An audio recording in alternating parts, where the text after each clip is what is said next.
Manuel Rubio here, 2019 ABAT trade show and convention. We're here with Robert McDormand, one of the ABAT board members.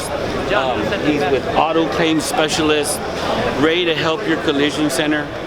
Expert in adjusting and total vehicles. He can tell you the true value of the vehicle.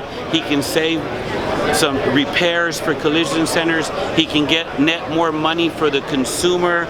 Often insurance companies don't get the value right. For whatever reason, lack of experience, they don't have the expertise. Robert McDormand is an expert in that field.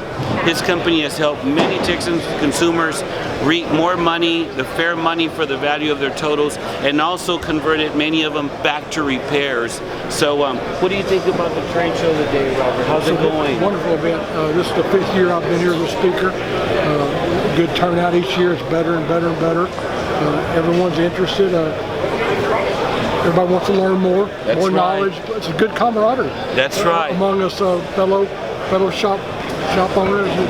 Well, we appreciate you being on the board, and we appreciate you actually a founder of the board. Burl Richards, the president, one of his best friends.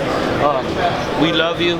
Teamwork. Thanks for teaching us, and thanks for continuing to be dedicated to our industry. In the South, we hug each other. All right, brothers. God bless.